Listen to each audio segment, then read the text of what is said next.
Come on, Internet. Hey, everybody. I'm sorry I'm a few minutes late. I got caught up reading through all the without a crystal ball, without a box of Kleenex stuff. From now on, she's going to be Miss Cooter Scritch to me because I just have watched that video more than once of her reaching up her shorts and scratching parts that you shouldn't touch while you're doing a live stream, just like you shouldn't be using your rocking chair doing a live stream. I'm just like blown away right now because there's so much coming out about her and for her and with her. It's just making me crazy. So I originally, hey Cheryl, hey Michelle, hey Christine, hey Marlene. I originally was gonna do a vent, let everybody vent about the price of gasoline and talk about the war in Ukraine. But last night just got stupider and stupider, and I just had to add all this up. Hey, Kentucky girl, instead of saying, hey, let's just talk about these things, it's like, let's talk about these things and let's talk about the Cooters Richard. I could not believe that. Okay. When you're on a live stream, and I hate this because my hair's sticking every which way, it behooves you to have, especially if you're like me and your nose is always running like this, have a Kleenex. Who wants to touch their runny nose with their bare hands? Cooter Scritcher, she loves to do that. And I'm just blown away. Every time there is a new, more bizarre thing she's done, I'm just like, so I'm laughing this morning. Hey, small town Jewel, I'm having myself a laughing fit. And I had taken a ton of notes because what happened is last night she gave a different version of her. This is what happened to me at my old CULT church. It's the third story I've heard. The second story was the one that she borrowed my story and used it for what happened to her, almost word for word. Hey, Mandy. Hi, Christine. And I have a hard time believing she's Dr. Phil show. Here's the thing. She did a year ago. I can confirm that because I was one of probably about 10 people that wrote Dr. Phil that spoke to a production member about her because of everything that was going on. This was during the whole Tati Westbrook case, where she was just involved with some of the worst stuff ever. So there it is. She turned it down. They wanted to have her on the show, and I think they wanted to have a pile of us that had a problem with her on the show, but she said no. So could be they want to talk to her because that's one thing I do know about Phil. Phil loves himself some crazy ass train wrecks. I watched the Dr. Phil show yesterday for the first time in like months, and it was all about social media influencers about their body. And I laughed at one of them. Well, two of them that I agreed with on everything because I am so down with what they were saying, which is you don't have to fit society's mold to be beautiful. You can do it your way. You manifesting your inner self is a lot more important than following any trend. They had a girl on there from South America wanted to look like a Barbie doll and had done everything. This kid that was 20 that had inflated his lips to where they looked like he had cooked bratwursts on his face. And he kept talking about he'd had over 1,000 plastic surgery procedures. I'm like, what kind of surgeon, what kind of ethical, reputable plastic surgeon works on? And anyway, it was funny because it was all this internet fighting. It was beauty bloggers who are fighting the crap out of it. I think she lied so much she doesn't even know what is true anymore. That could be small town Jewel. The other thing is she told me her story of leaving her church, and I'm going to just throw that out there. She said they joined because she was lonely, and they love bombed her into thinking she had friends. I can see that happening because it's sort of kind of what happened to me. With me, it was my child got dreadfully ill, and I was having a nervous breakdown. They love bombed me while that was going on, and I joined the church. So that was very similar between the two of us. And so I don't dispute that part of her story at all. She wouldn't go on there because she thinks she's perfect and doing absolutely nothing wrong. Everyone else is a problem. Small town Julie, you think she would leap at the chance to have this huge platform to bring in even more viewers, because she's all about clicks on the page, clicks on the page, clicks on the page. She wants that dollar. Give her that dollar, hollering for a dollar. So her story was that after they love bombed her in and she thought she had friends, and they had her teaching Sunday school and doing all these different things, which is pretty normal. They try to plug you in, because the reality is with churches, only 5% of the members actually do anything. So many churches I've seen, as soon as you join, they turn around and they pressure you to take all these roles, and that's fine. Members should be doing stuff, but it seems to be the newer members, and then after they get burned out, they turn around and leave. So, or they leave their roles and they become a pew sitter. Now, there's some of us, like me, that stuck with it and damn near had a nervous breakdown because it was just too much stuff all the time.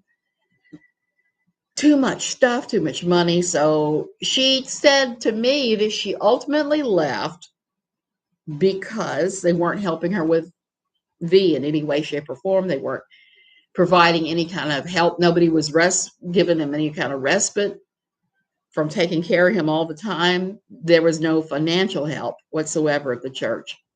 Those were the two. And I believe that's the real story. That's certainly the first story she told about her church. And I think that's probably the truth of the matter. Where it got weird with her church story, the second time, I've been out running around this morning. I'll tell you guys about that in a minute. Oh, I forgot to bring my cereal. I got a new weird cereal. I'll show you at some point.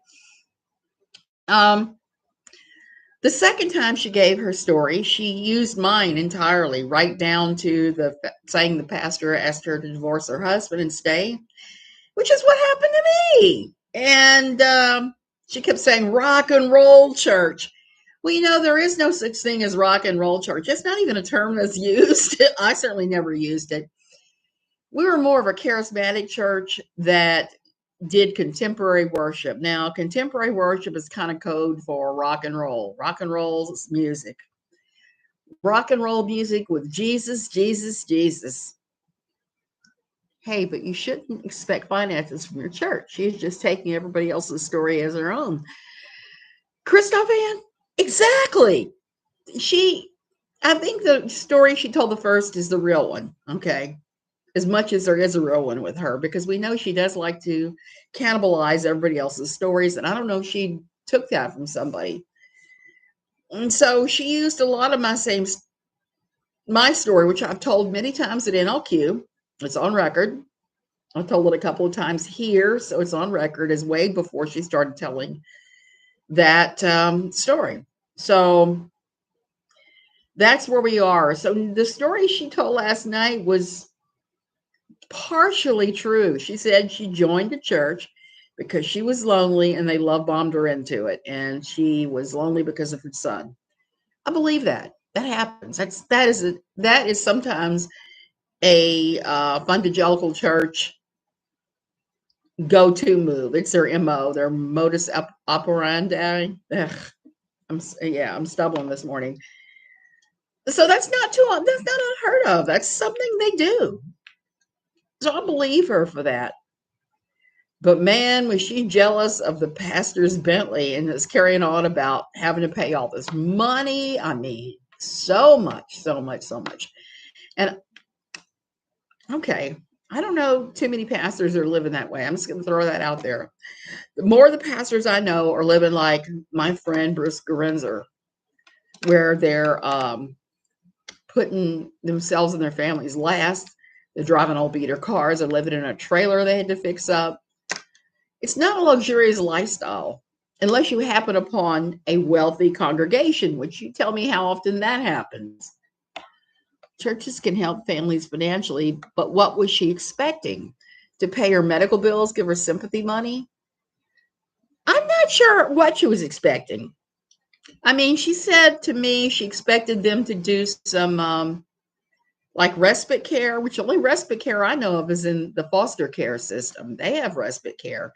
And she wasn't in the foster care system, so I'm not exactly sure what the hell this woman was expecting, but she was expecting them to pay to help them financially and to help them take care of the child, and none of that happened. And they're under no obligation to make those things happen. I mean, really, that's not what church is about. She said there were no women that were allowed to be pastors except to be youth pastor, and she thought that was wrong. And I kind of laughed and thought, well, that's kind of almost liberal, at least compared to the church I went to. No woman would ever be allowed to be youth pastor. Now, being the Sunday school teacher of the children, sure, you could do that all day. But an official pastor, heck no. Women weren't even allowed to be on the deacons or the elders board. Women were not allowed to be in membership whatsoever. So I think that's more normal. And she's carrying on about some pastors, Bentley. I'm not even sure who that is, whether that was her old one. She also claimed that they did, at their Bible studies, they did a lot of worksheets. I have never in my life seen that in any church, and I've been to a pile of churches. The closest thing I saw to worksheets was when I was doing my Stephen ministry training, and when we were going through our training for working with the youth. We had training and worksheets then. But as a thing to do with your Bible study, that was very rare. Oh, I'll take it back. I remember another time when we were studying Neil T. Anderson's The Bondage Breaker, and we were giving a pamphlet to write in about all the crap we had done that we would need to pray for, which was pretty silly because I was reading that pamphlet going, I have to repent from yoga? I didn't chant any demon's name when the yoga teacher I followed, talked about Christ. So she's saying that they had these worksheets and all their Bible studies and prayer times were geared towards talking about, praying for, pointing at people who were non-believers who were sinning, just so they could feel superior. I've yet to see a church if that's their main focus. So I think that that's likely another dumb falsehood. She comes up with this crap, and I'm just kind of like, she just is ridiculous with some of the stuff she does. Just utterly, utterly ridiculous.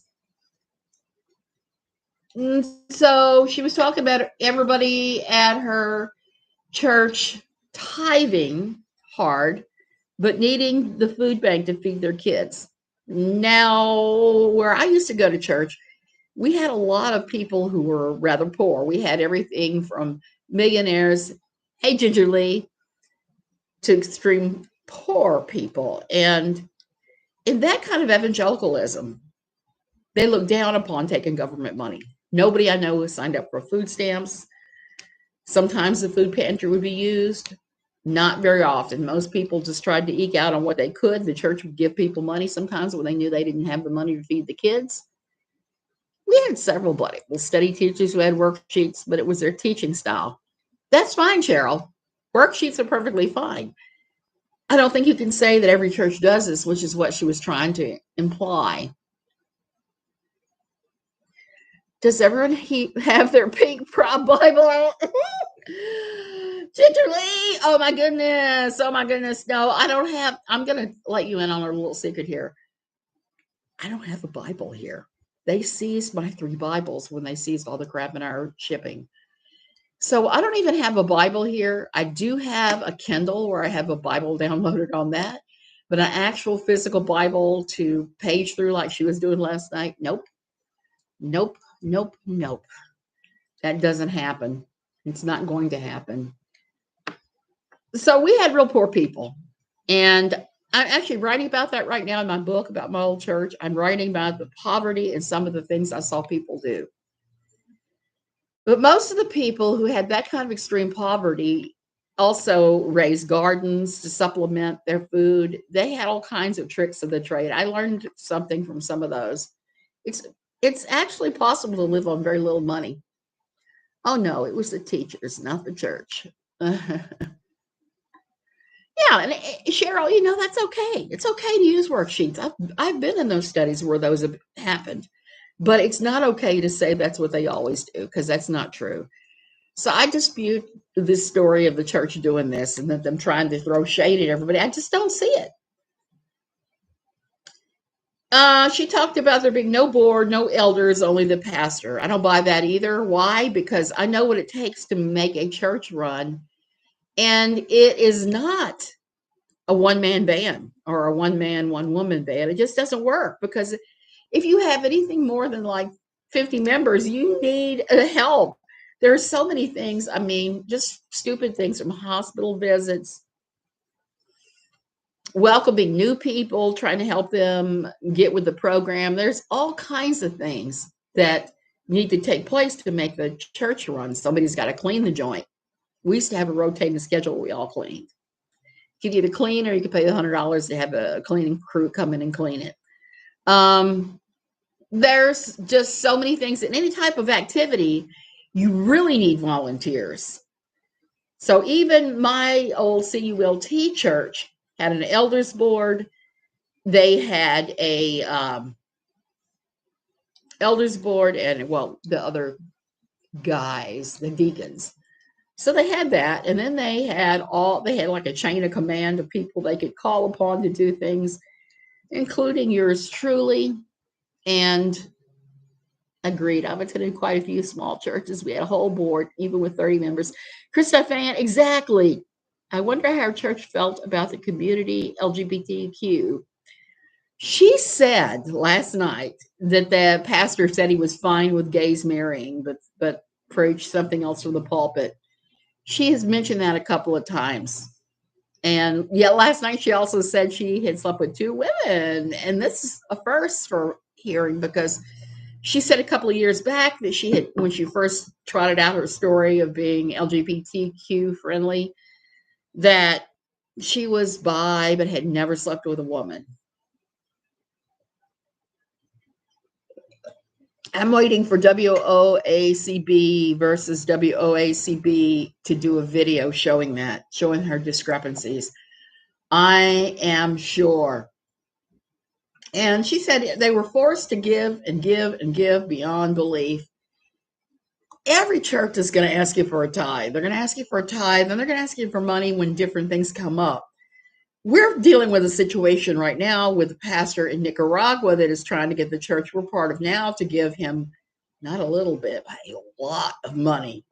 And it's starting to feel like a con. I've told my husband, I said, I think this guy is borderline con man. So they've had to cut him off. Yep, Llama Girls clip. She has a ton of clips. I actually watched through them and was laughing and taking notes of some of them. She was talking about how that money was never discussed and they weren't allowed to see that. Every church I've ever been to, except one, had a yearly budget meeting, and the budget was no secret. We all knew what it was. We all knew where the money went.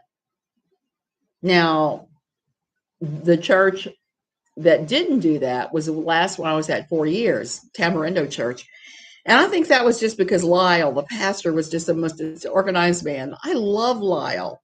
Lyle, to this day, I love Lyle. I'm upset they ran Lyle off, but Lyle had his kind of circle of chaos and was not very organized or anything. And sometimes he used to frustrate me. We'd show up at worship team practice and it would just be like, oh.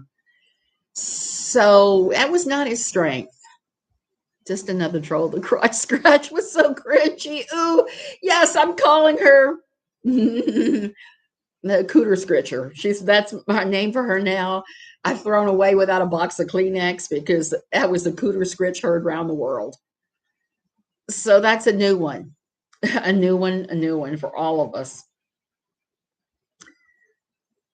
So she said they weren't allowed to look at the books. That ain't nothing what I've seen at a church anywhere. Like I said, the only one that was ever like that I knew of was Cameron Church and Lyle.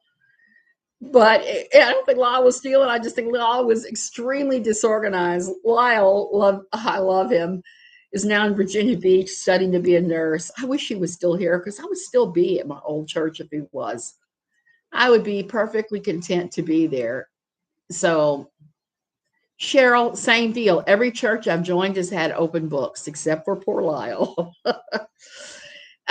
So there's that. So that's all I wanted to say about her silly church stuff. She also told some people that if they follow the preacher boys, they can go ahead and unfollow her. I've got to say this about the preacher boys. Okay, I follow them. I followed them for a long time before she ever arrived on the scene.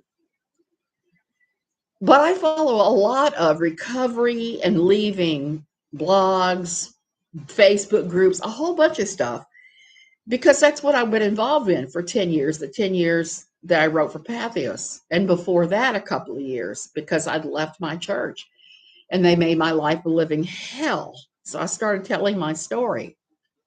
Was that all in the 2-hour live I'm hearing about?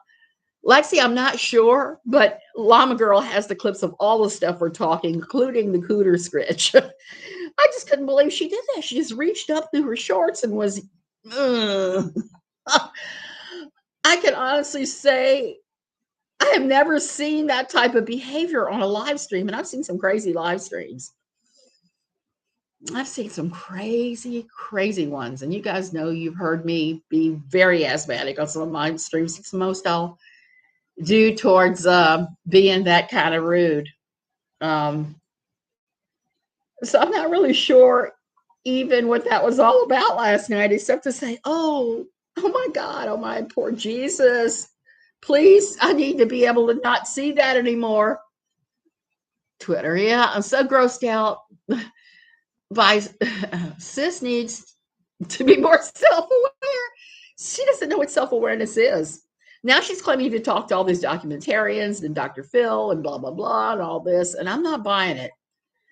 First of all, through the years, I've always talked to documentarians, journalists, people writing about various things, and given information out. Do you know how many times that I've actually been cited or thanked? I think one, maybe two. And last year, I filmed for 4 different documentaries. I knew it was in the early stages. I knew it was unlikely I was ever going to be able to be seen on any of these because the stories I was telling were horrifying to them.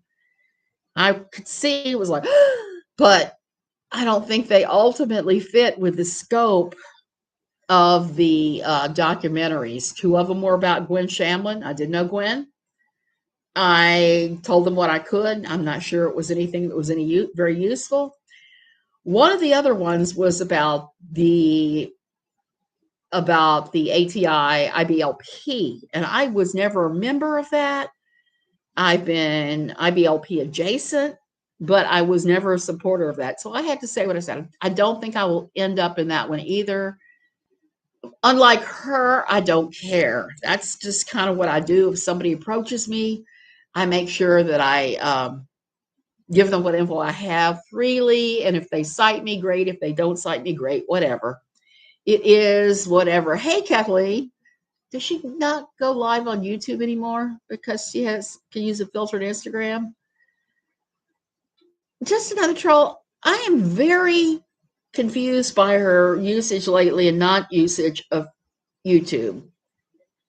I think number one, it's the fact that you can't use a filter, and number two, she runs afoul of them a lot. There are certain words you can't say. You and I know you can't say SA, you can't say CP, you can't any of that. And I think it's likely she may have got some warnings during the Josh Duggar thing. She may have. It's too bad because she has also spread some misinformation about that. The only one that I'm going with a good reading of is Emily D. Baker, because Emily D. Baker is a lawyer. She would be the one to parse that.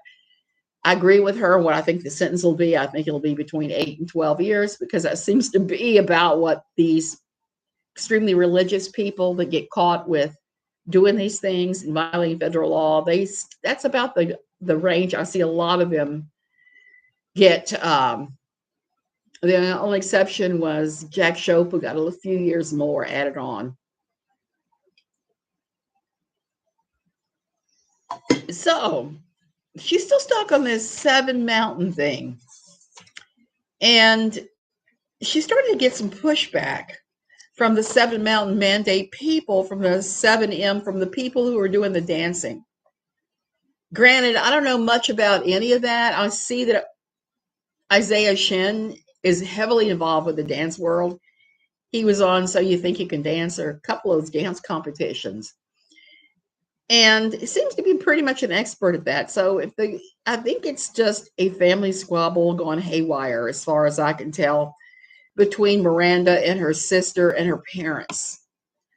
The parents seem like they're pretty racist, and they're not letting their adult daughter actually make choices and do things. I could be wrong in my reading of this, because I have not done the kind of dive that Sis has done, as the Cooter Scritcher has done. So I'm not sure that my reading is 100% correct, but I do know what the 7 Mountain Mandate is. I don't see that that's mixed in with this much, even though they're making it all about some CULT church that is not a CULT church. It's just another evangelical church preaching the 7 Mountain Mandate, or 7 Mountain Manifesto. I've heard it called both ways.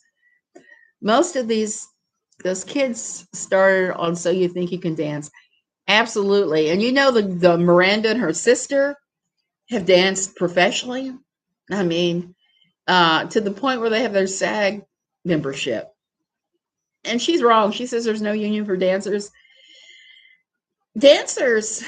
Professional dancers like Miranda and her sister fall under the Screen Actors Guild. There's a division they fall under.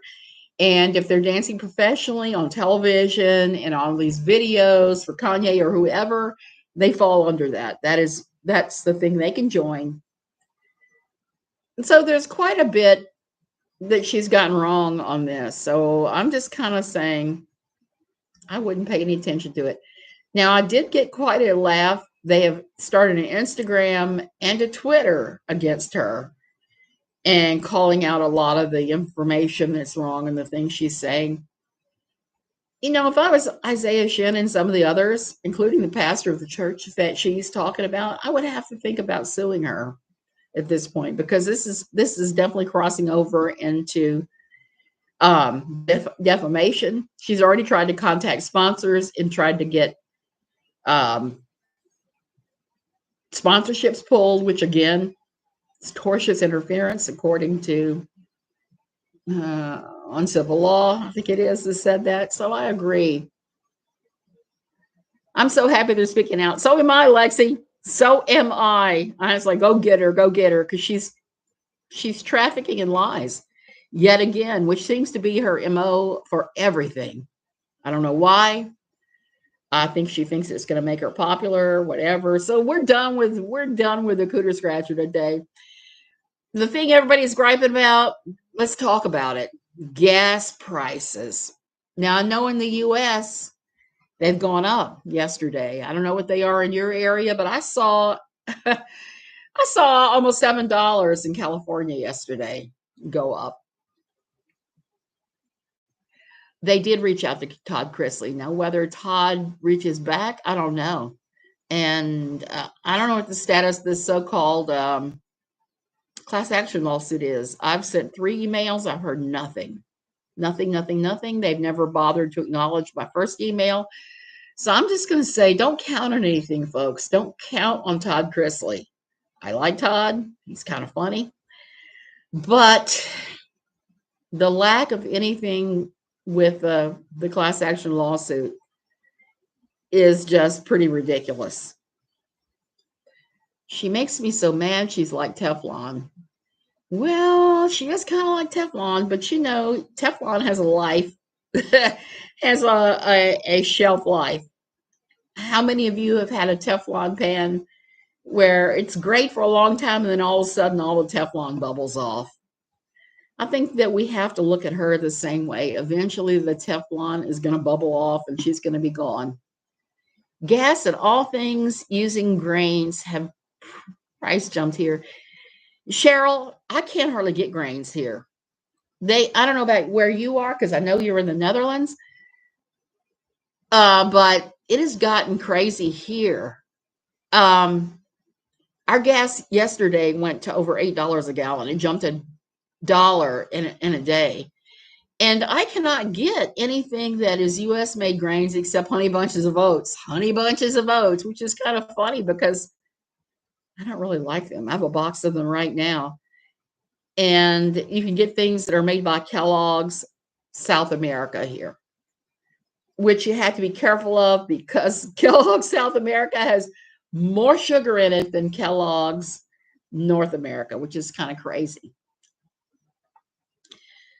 When I would live in Canada, gas is, oh, wow. Oh, that I can't believe that's really cheap, Christine. That is really cheap. I didn't know Canada had the same sort of thing as the US, which are the subsidies in place to keep gas at a lower rate than the rest of the world. When I lived in Germany, it was always super high like it is here. It's super high in Panama, it's super high in Nicaragua. Everywhere I've been around here, it has been high.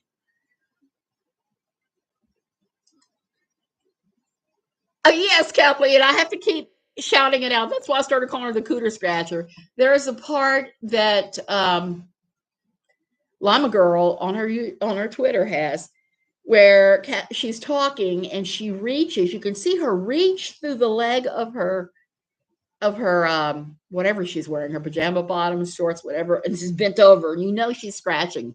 You can just tell she's got her hand up in her crotch and she's scratching. Ugh, who does that? Las Vegas is complaining over 450. Geez. Yeah. Yeah, $8, and they're complaining. Gas in Seattle will be $6 a gallon a week or so. It's $5.10 today. Well, and here's the thing. Gas is expensive, and I would love to be able to get grains and things here, and especially Cheerios. I'm dying for a box of Cheerios. I haven't had a box of plain regular Cheerios, and I don't know how long, and I used to eat it every morning because it helps with the cholesterol. So today I bought a box of cereal. I was going to show you guys. I'll have to show it to you in a few days. It's a new one I'm seeing. It's churros. It's little teeny miniature churros. And it's made by Kellogg South America. It made me laugh just as hard as the coffee-coated flakes I had recently. Crazy things. It's $4.50 where I am today. And that is very high we're used to.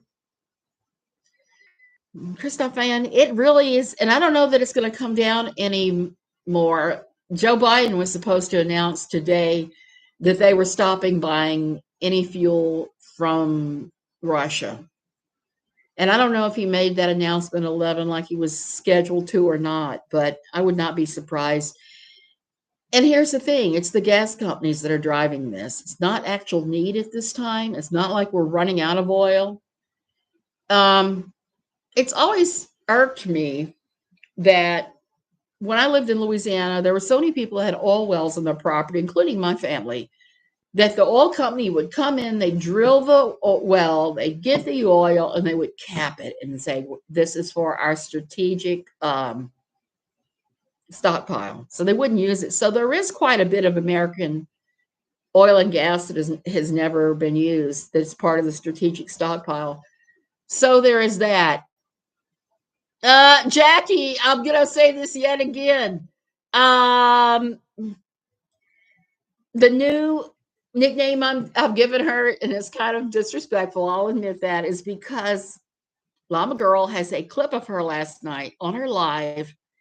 She was wearing like a polka dot low cut blouse and shorts. She reached up under her shorts. You can see her hand going up the leg of her shorts, and she bent over and was scratching herself on camera. How do you scratch your crotch on camera? I just can't get over that. I keep laughing about it. It's just so gross. Lexi, I do have a post box, but I tell you something, they'll seize it. They'll seize a lot of things.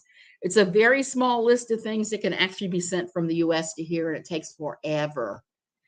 So I'm just going to wait until Costco has them again, because eventually Costco here will get them. they've been pretty good about having American things until this last couple of, I can't get frozen blueberries. I can't get couple things I can't get, but my husband can get his devil ham. God forbid they ever run out of devil ham. He'll freak out. So I always tell people that. So the gas thing is really a problem, and not being able to get things. I know there's some kind of shipping problems still in the US where the supply chain has still been disrupted. Twice I've gone through cat food shortages here from cat food that came from the States. That was which is a big problem because we feed a huge feral colony here that we sometimes seize up them and get them fixed. So we feed the feral cats in our community, and we need a large amount of cat food to be able to do that. Stepped away and didn't see her live. Oh, Jackie, it was pretty gross. It was pretty crazy. Apparently someone from Dr. Phil Show has contacted Backwoods Barbie. Oh, I got to talk to Backwoods Barbie then, because they've contacted a number of us. I got a contact too, but not recently.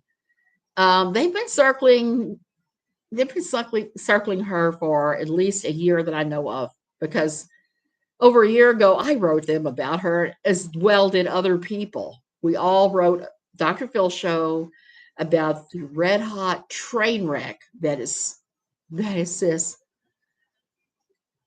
Most fertilizer comes from Russia. You know, I saw that last night, Kentucky Girl. I had no idea. Until yesterday that was the case. And if this war continues long, it's going to be bad for not just people in Ukraine. It's going to be horrible for us. It's going to make gas prices go up worldwide. Fertilizer shortages are going to affect the U.S. along with other stuff. There are a lot of countries that get their wheat from the Ukraine. The Ukraine is kind of the breadbasket of the entire Eastern European nations. Somewhere among my things that are seized, I had a sign that I'd bought in East Berlin that said in Russian, "All honor to the bread makers." And it showed a smiling Ukrainian woman and wheat. It was pretty cool, I thought. But Ukraine is the breadbasket. There's so many things that Ukraine is involved with. The scary thing to me is Ukraine has 4 nuclear reactors, one of which was Chernobyl. There are other Chernobyls, because that was just Chernobyl 3, was it? Or was it 4? There are other reactors still at Chernobyl that are still being run. So there's that. There's the nuclear reactor that Putin was bombing the other night. And there are 2 other ones. And that's frightening to me because a lot of these are built on the very old design that was used in Soviet Russia, that Chernobyl was built on, where is not the safety in that there is in the US, not in our design. And that caused the meltdown in Chernobyl. So you have all these reactors over in the Eastern Bloc countries that are built on that design that have the potential to be another Chernobyl. And then you got Putin lobbing bombs at them. What kind of sense does that make? In Illinois, we have extra taxes because our state government have screwed up state finance for years. Oh, yeah. Kathleen, I'm familiar with that too. I'm sure Barbie can give them an earful. Why did they seize my Bibles? Well, it's kind of a screwed up situation. I mean, I started writing a book on moving to Costa Rica, and then the pandemic happened and everything's changed. So I'm kind of waiting to see how everything shakes out before I start it again. One of the things that we had go haywire for us when we shipped our second household goods.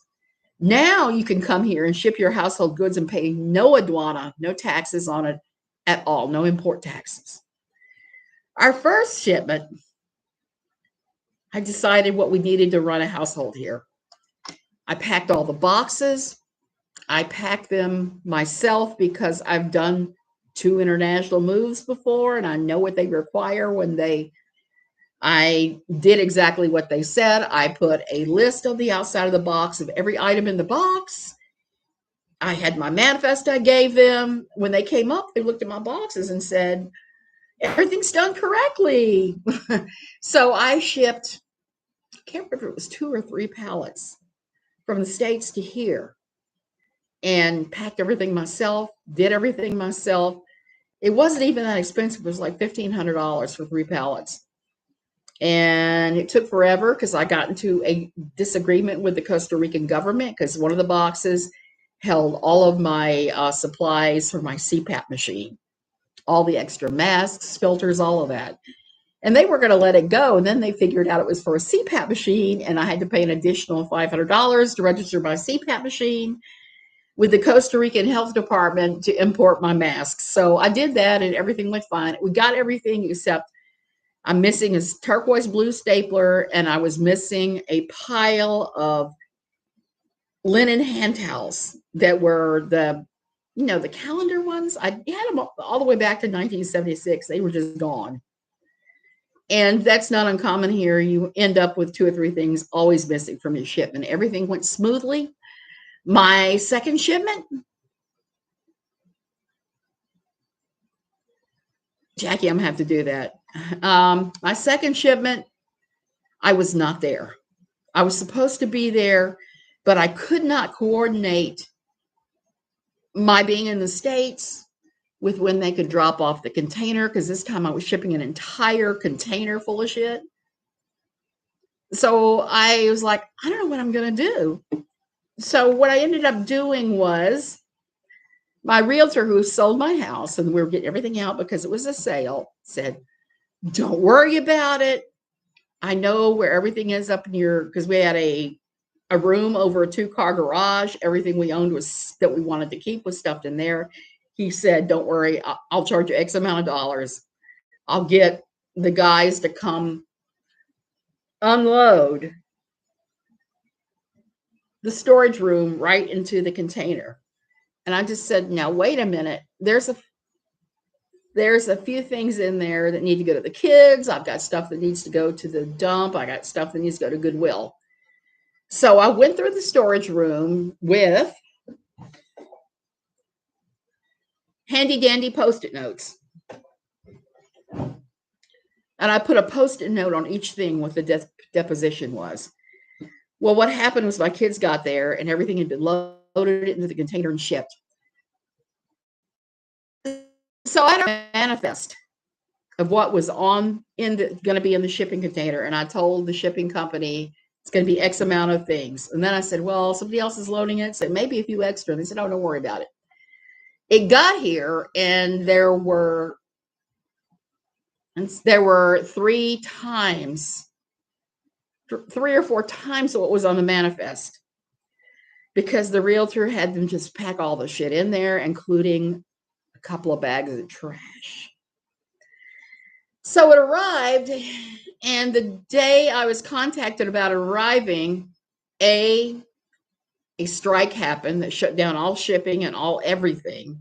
And B, I got airlifted to a hospital for having a minor stroke, a TIA.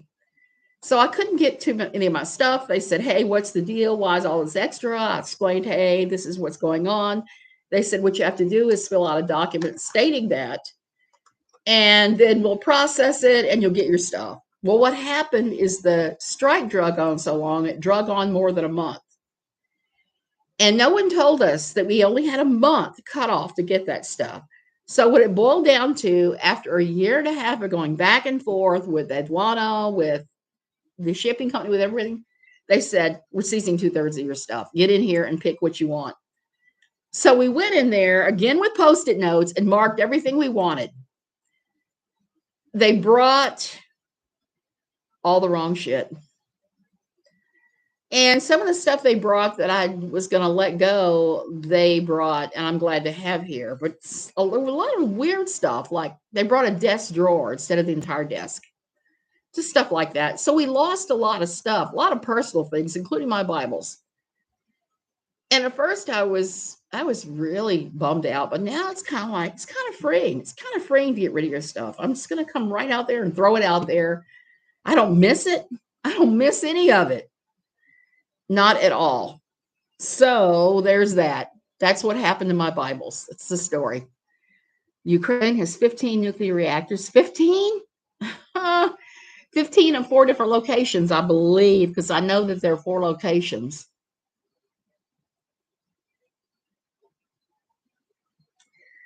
So that is, yeah. So anyway, when the stuff got here too, I paid a huge aduana. Everybody laughed. Somebody laughed at one of the agencies and said, "You paid that?" And I was like, "Yes," because they weren't going to give me my stuff otherwise.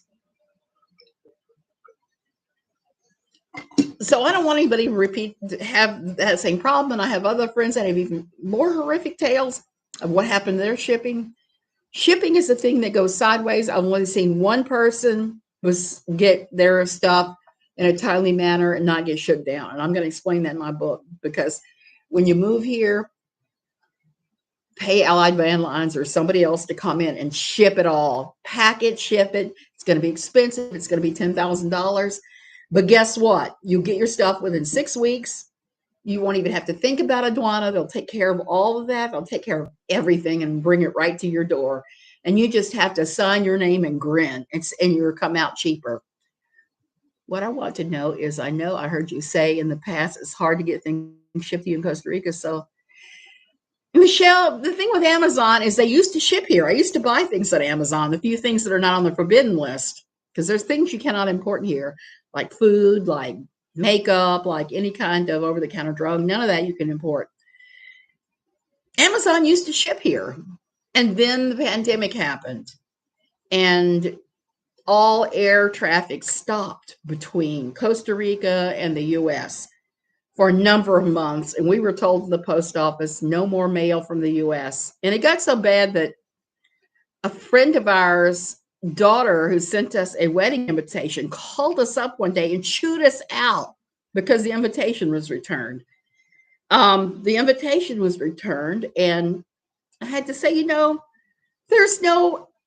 there is absolutely no planes going on right now. There's no mail delivered. So Amazon has still not resumed shipping to here to me anymore. I've tried. I have to go through Amazon CR and see if I can get things that way.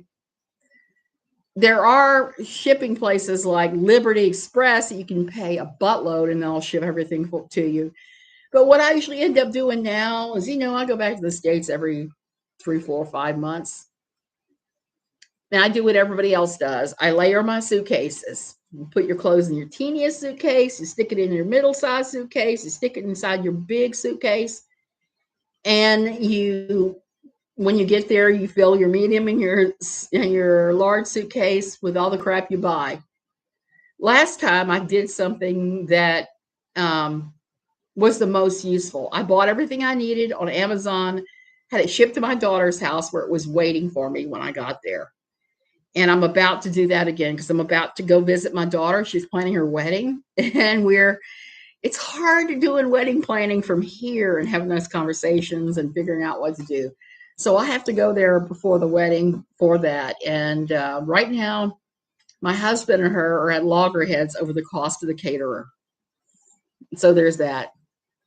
Do any of these fundamentalist churches or cults use the NLT?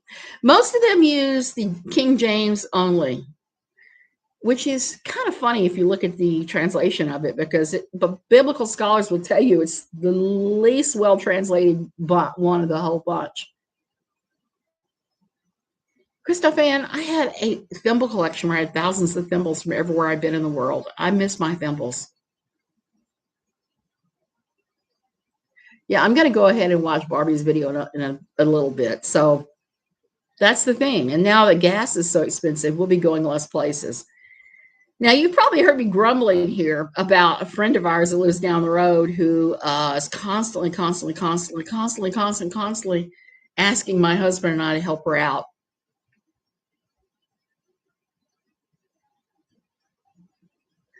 Yeah. If they're using the NLT, it's very unlikely they're going to be the CULT. Very unlikely. It's going to be more likely you're going to hear King James only. It's going to be people with weird views. I also have to point out something really awesome. If you're not a regular Reddit user, you might want to Go over there. Somebody on Fundy Snark didn't ask me anything about Jill and David Rodriguez, and it was eye-opening. I read through it, and they asked so many great questions, things I wanted to know. Hey, Do Good Letters. Hey. Yeah, so there is that. The Jill Rodriguez stream thing is hysterical and kind of sad in some ways. But this person used to babysit for the Rodriguezes, and she explains the dynamic between David and Jill pretty well. It's a dynamic I've seen many times in my quiverful years. I just gave a Facebook group the scoop, the rundown on the time I met the Duggars, and Jim Bob and Michelle have another type of marriage, the way they run it, that I've seen in my old quiverful church. I'm going to do that soon. I'm going to write down a breakdown of types of marriages there are. You know, I've been writing about my experiences with the quiverful church, trying to work on a book, and it's been heavy sledding, but I've started and restarted like 10 times because I'm having to revisit things that aren't much fun. And my husband is prompting my memory about things I've forgotten. There's so many things. Jackie, that would be like winning the lottery. It's like me and my giant pile of collected Chick tracts, which are very funny and very racist and offensive. Be sure to include KJ and Toad's marriage in your type of marriages. Java Man, I may have to do that because their kind of marriage they have is one I have seen in Quiverful too, where the wife runs everything, no matter how dysfunctional it is, and the husband is just trailing behind like some kind of bizarre hostage to fortune. And I mean, it's just so bizarre, so bizarre, so bizarre. I don't get it. I mean, and a lot of people at my old church thought my husband and I had the dysfunctional marriage because I did what I wanted. I didn't always agree with him. Okay, you guys, I'm going to go ahead and go. My husband's home. Speaking of that, I need to talk to him and see what he's up to and to talk to him about my car. My car was like crazy today. I think I have a brake shoe that has come loose and is dragging. I'm almost positive of it. Okay, you guys. Yeah, keeps him with those cupcakes, the cupcake marriage. Those cupcakes. Everyone have a great day. Try not to get too bummed out. I know I said I didn't want to talk about her anymore, but when she reaches through her shorts to scratch herself on camera and says all this weird stuff about her church experience, I have no choice. You guys have a wonderful day.